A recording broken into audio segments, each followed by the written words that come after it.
Observar las estrellas es uno de los hobbies más antiguos de la humanidad, algo que incluso en nuestros días seguimos haciendo. Con la intención de explicar las luces que se formaban en el cielo y cómo es que éstas cambiaban, es que se creó la astronomía, una de las ciencias más antiguas que se han practicado. Su desarrollo es gracias a distintos descubrimientos que ocurrieron a lo largo de la historia. Durante los próximos minutos viajaremos por el tiempo y observaremos cómo distintas civilizaciones antiguas interpretaron estas luces del cielo y las llegaron a utilizar, además de personajes importantes que ayudaron en la formación y desarrollo de esta área.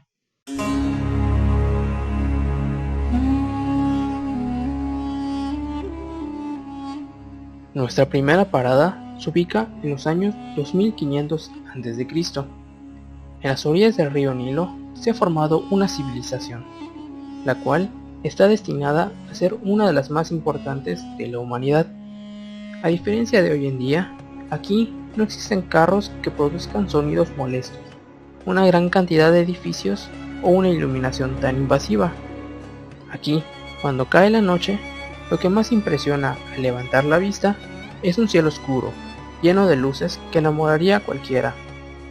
Aunque esta civilización basó su cultura en la agricultura, no ignoraron las estrellas y demás cuerpos celestes, sino que las estudiaron y aprovecharon para crear y predecir diferentes cosas.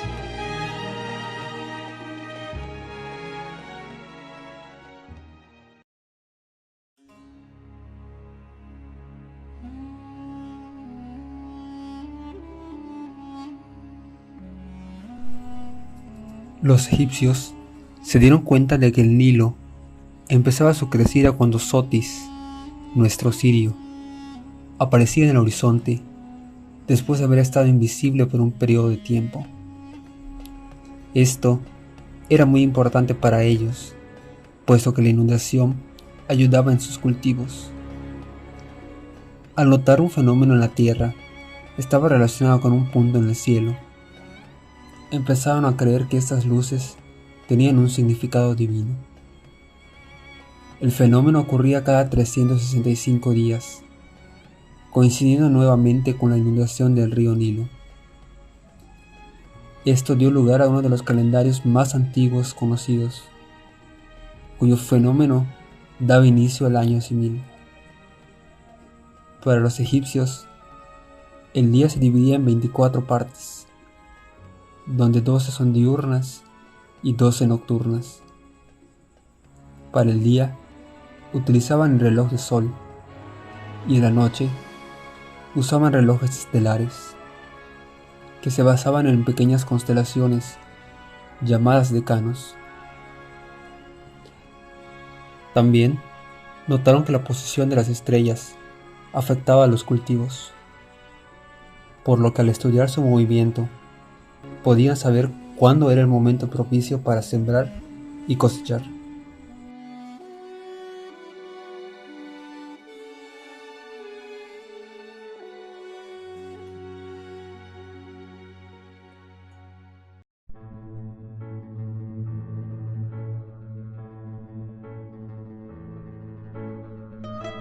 Así como ellos, entre los años 1800 y 1200 a.C., otras culturas antiguas, como los babilonios y los griegos, estaban obsesionados por los misterios del cielo.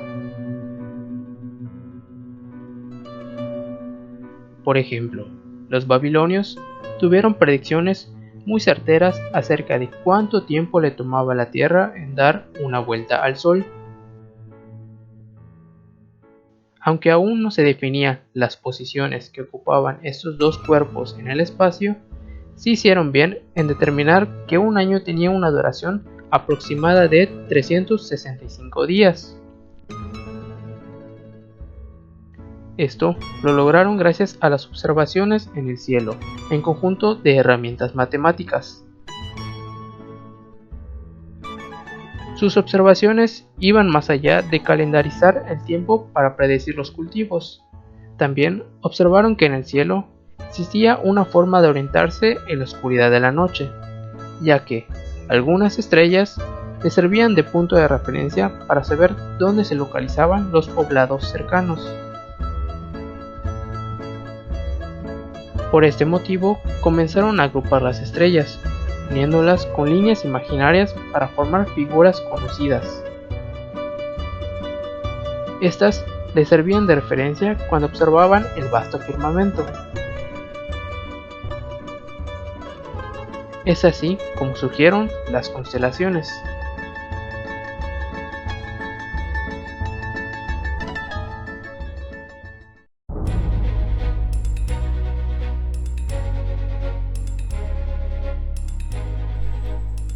Por otro lado, si avanzamos en el tiempo hasta el siglo IV a.C., los grandes pensadores griegos, como Platón y Aristóteles, tenían en mente un modelo geocéntrico de órbitas circulares, en donde la Tierra se encontraba en el centro del universo y las demás estrellas y planetas giraban a su alrededor.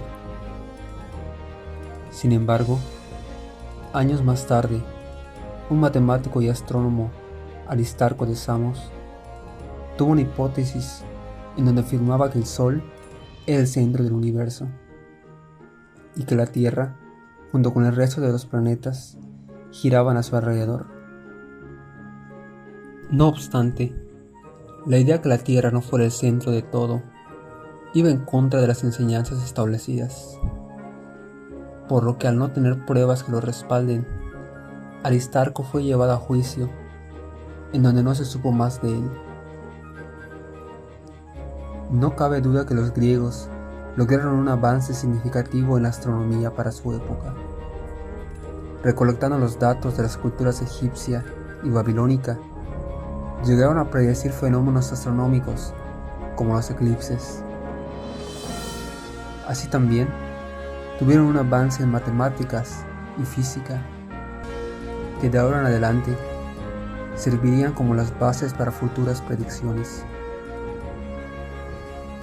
Desde ese entonces pasarían alrededor de 1200 años para que el mundo tuviera otro gran matemático que lograra desafiar las nociones de la antigua astronomía griega.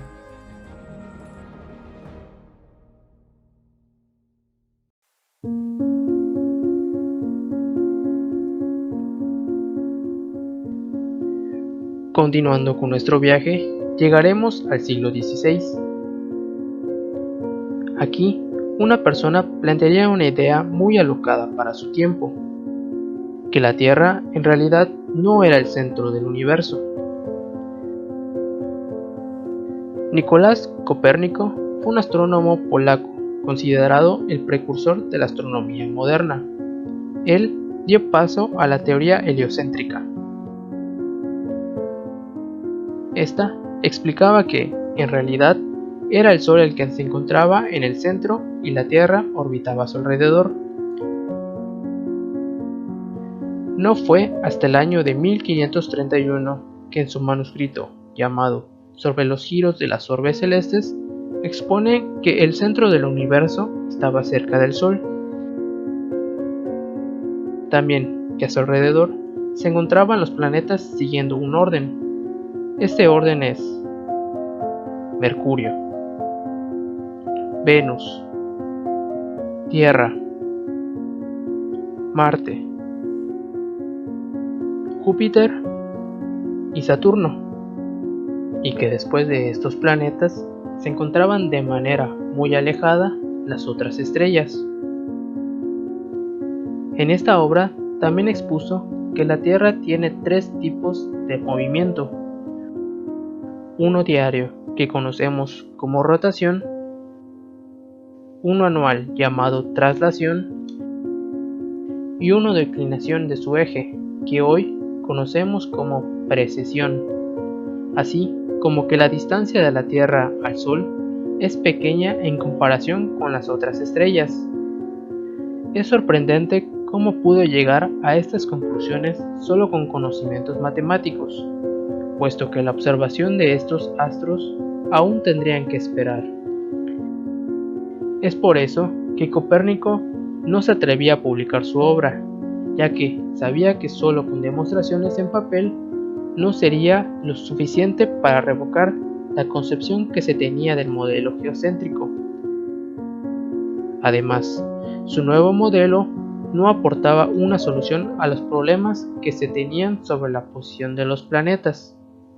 Copérnico, siendo muy inteligente y sabiendo que si publicaba su trabajo posiblemente sería condenado, esperó hasta los últimos momentos de su vida para que así diera a conocer su escrito.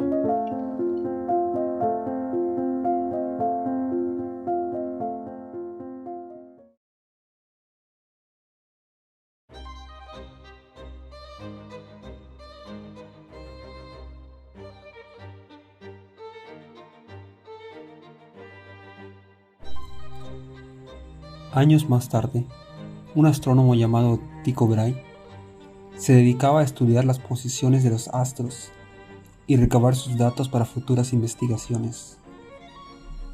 Entre sus tantas observaciones, las que más destacaron son una nueva estrella que brillaba en la constelación de Casiopea. Hoy en día, se sabe que lo que observó fue una supernova. Así también, observó el gran cometa de 1577. Debido al cambio de política en Alemania, Tycho Brahe huyó del país hacia Praga. Fue ahí donde conoció a Johannes Kepler. Estos trabajarían juntos por un tiempo, ya que Tycho necesitaba las matemáticas de Kepler y Kepler necesitaba de los datos de Tycho. Sin embargo, la visión que tenían sobre el universo era causa de conflictos, ya que Tycho apoyaba el modelo geocéntrico y Kepler tenía en la mente el modelo heliocéntrico propuesto por Copérnico. Estas peleas no se alargarían por mucho tiempo, ya que la muerte prematura de Tycho dejó a Kepler el camino libre para utilizar sus datos y poder comprobar sus teorías.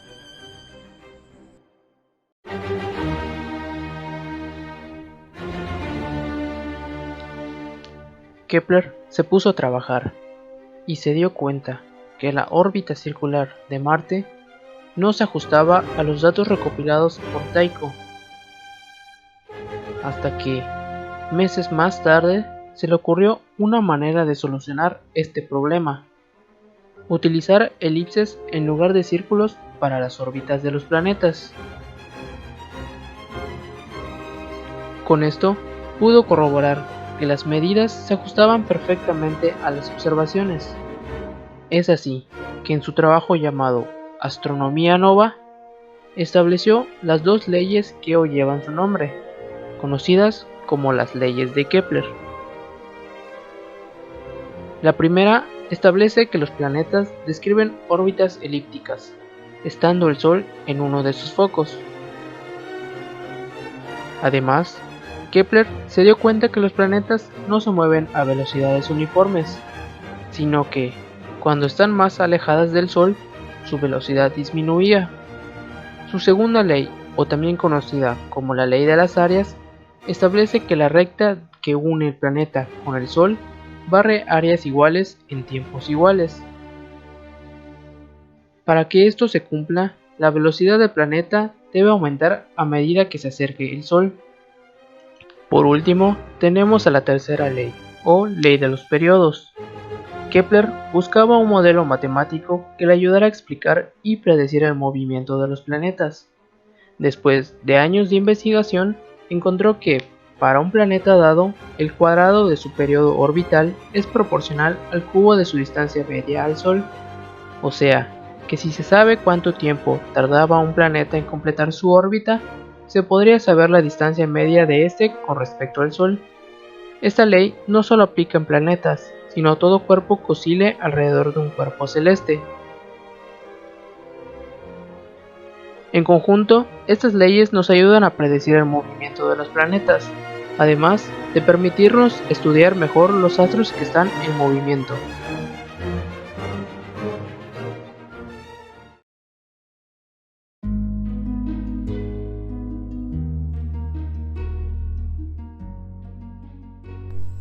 Avanzando los años 1600 de nuestra era, en Toscana, lo que hoy es Italia, nos encontraremos con un físico matemático que se interesó por muchas áreas. El nombre de esa persona es Galileo Galilei. Aunque su principal pasión eran las matemáticas, también se interesó por la astronomía. En esos años, había rumores que en Holanda se creó un instrumento con lentes para el aumento de imágenes y que permitía ver objetos más cerca. Por lo que con sus conocimientos, y solo basándose en las descripciones que había escuchado, experimentó y obtuvo un instrumento que tenía un aumento mucho mayor al construido en Holanda. Este instrumento es ni más ni menos que el telescopio. Con la ayuda del telescopio que había construido, se dedicó a observar el cielo.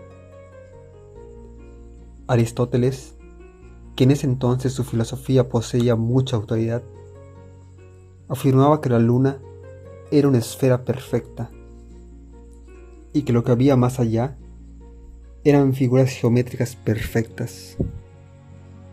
Sin embargo, Galileo pudo observar que esto era equivocado. Al mirar la luna más detalladamente, vio que su superficie no era regular, sino que estaba llena de montañas y valles, como los que hay en la Tierra. Con este mismo instrumento, pudo observar 10 veces más estrellas, donde se sorprendió al ver que algunas de las aparentes estrellas visibles eran nebulosas, e incluso la misma Vía Láctea estaban formadas por una multitud de estrellas que no son fácilmente visibles sin un telescopio. Al mirar a Júpiter, observa 4 cuerpos que giran a su alrededor. Lo que observó son los satélites Calixto, Europa, Ganímedes e Io, lo que evidenció que no todos los cuerpos celestes giraban alrededor de la Tierra, poniendo fin a la teoría geocéntrica apoyada por la Iglesia. Por lo que en 1632 puso en evidencia que la teoría de Copérnico era la correcta, aunque se sabe que fue obligado a retractarse por temor a la Inquisición. Sin embargo, el progreso de la ciencia por fin continuaría.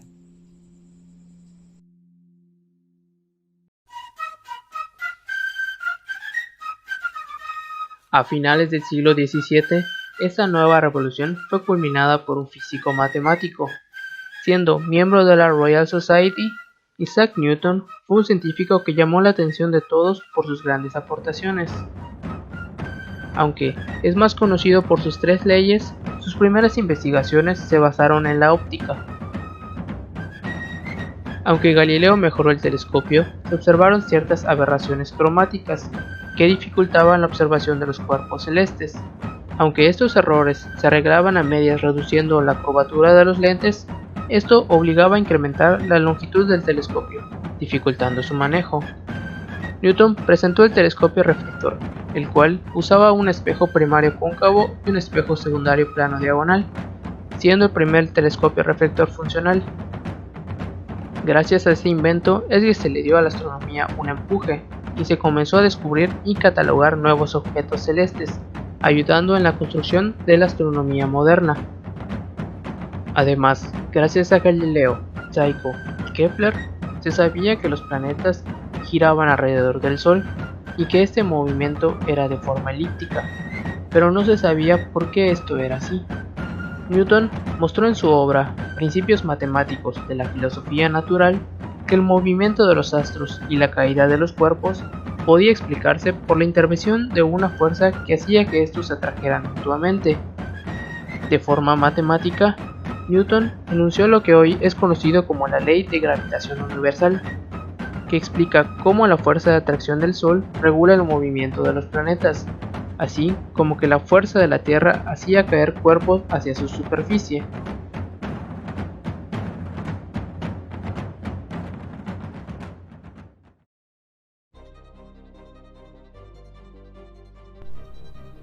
Es así como llegamos al final de nuestro recorrido. La historia que nuestros antepasados han construido ha sido vital para los logros de hoy en día. Si bien en muchas ocasiones la humanidad ha tropezado o se ha quedado estancada, supimos salir adelante y mostrar que por más grande que sea el problema, mayor es el impulso de querer darle respuesta. Así que te invito a que tú seas el próximo o la próxima que nos lleve a descubrir los objetos que están más allá de lo que sabemos.